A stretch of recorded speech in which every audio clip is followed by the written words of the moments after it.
Eh bien, bonjour à tous et à toutes, j'espère que vous avez passé un bon week-end.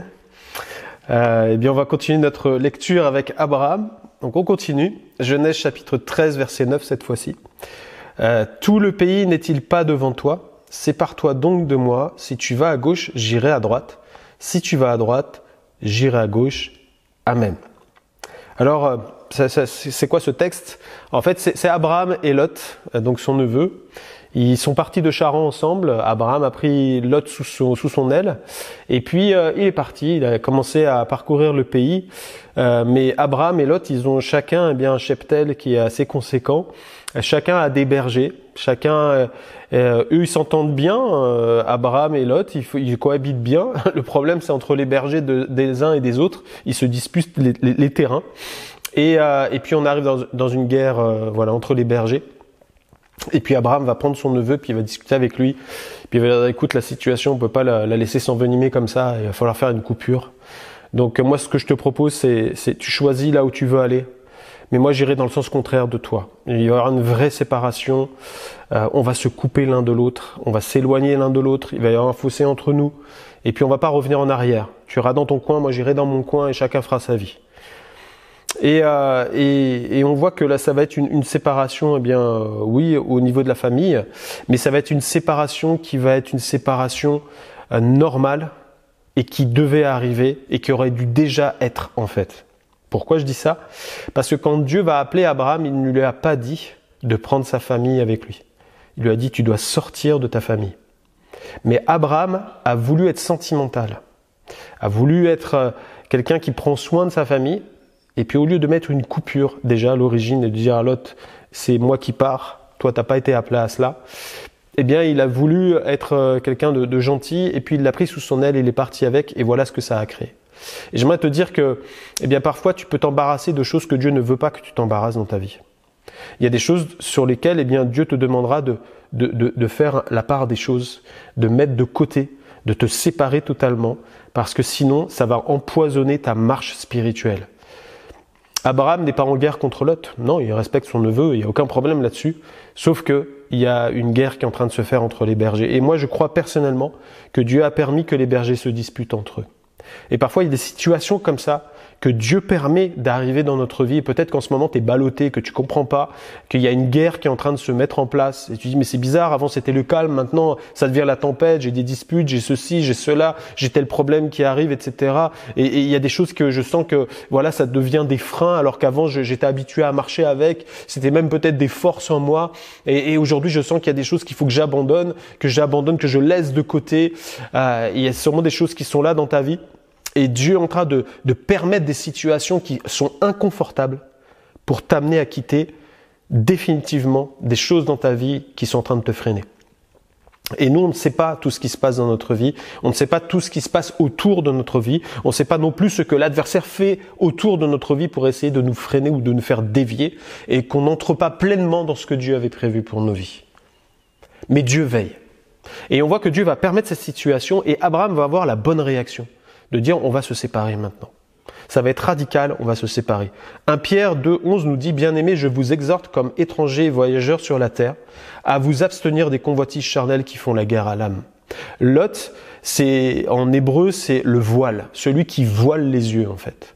Et c'est l'image de la chair. Vous savez que en tant qu'enfant de Dieu, on a un combat dans notre vie entre la chair et l'esprit. Et là aussi, il faut qu'il y ait une séparation. Il faut qu'on soit très vigilant de dire non, je vais pas marcher par la chair, je vais pas marcher parce que la chair est en train de me faire ou de me dire, mais je vais marcher seulement par l'Esprit de Dieu. Et là, la Bible nous dit que ça nous fait la guerre à l'âme, les convoitises charnelles. Et ça, c'est quelque chose qui est constant dans nos vies et c'est à nous de mettre cette séparation-là. Il y a une guerre entre la chair et l'Esprit. C'est comme la guerre entre les bergers d'Abraham et de Lot. Et il y a un moment donné où on doit agir d'une manière radicale dans notre vie. Dieu veut qu'on marche dans la sanctification. Sanctification, ça veut dire mettre une séparation. Quelqu'un de saint, c'est quelqu'un qui est séparé et mis à part pour le service de Dieu. C'est quelqu'un qui est consacré, c'est quelqu'un qui est entier, c'est quelqu'un qui ne fonctionne qu'avec ses yeux sur Dieu. Son seul but, c'est Dieu dans sa vie. Ressembler à Jésus-Christ 24 heures sur 24. Jean-Baptiste a dit, il faut qu'il croisse et que je diminue, et Dieu veut cela dans ta vie. Et pour que ça puisse arriver, il va falloir que tu coupes, il va falloir que tu fasses une circoncision de cœur, nous dit la parole de Dieu. Il faut qu'il y ait quelque chose qui tranche, ça fait mal, mais c'est nécessaire. Je ne crois pas que pour Abraham c'était facile de se séparer de Lot, c'était son neveu, il y avait des liens, ils étaient proches, ça faisait longtemps qu'ils marchaient ensemble, ils avaient leurs affaires ensemble, mais à un moment donné, Abraham va dire non, là maintenant ça suffit. Et j'aimerais te dire aujourd'hui, il y a un ça suffit dans ta vie que tu dois poser là aujourd'hui. C'est pas demain, après-demain, si tu commences à cajoler ta chair elle va te manger. Parce que la chair a tout le temps faim. Elle dévore tout sur son passage.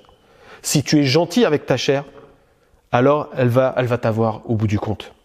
Dieu te demande d'être radical avec ta chair. Tu ne peux pas être gentil avec ta chair, avec tes sentiments, tes émotions, les liens, peut-être des choses que tu pratiques. Et aujourd'hui, tu dois couper net. Parce que tu es en danger, et ça tu ne le vois pas. Abraham était en danger. C'est qu'il ne rentre pas totalement dans ce que Dieu avait prévu. Et vraiment, j'aimerais t'encourager aujourd'hui à renouveler ton engagement et à demander à Dieu une sainte colère.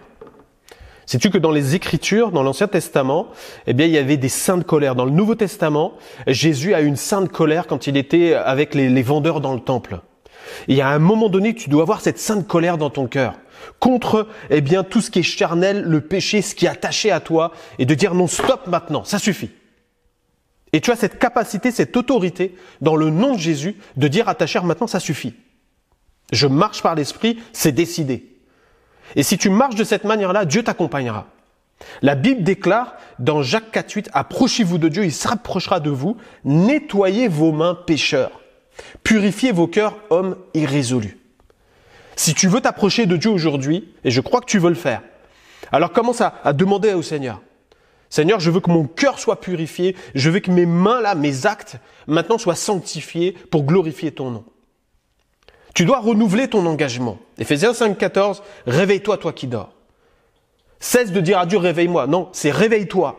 Il y a un moment donné où tu dois prendre toi-même le taureau par les cornes, comme on dit, à dire maintenant c'est bon.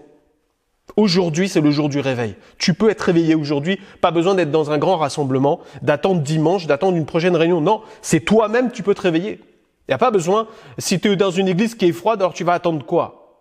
Toi-même, tu peux te réveiller aujourd'hui. Réveille-toi, toi qui dors. Relève-toi d'entre les morts et Christ t'éclairera. Dieu t'appelle aujourd'hui. Est-ce que toi tu l'entends?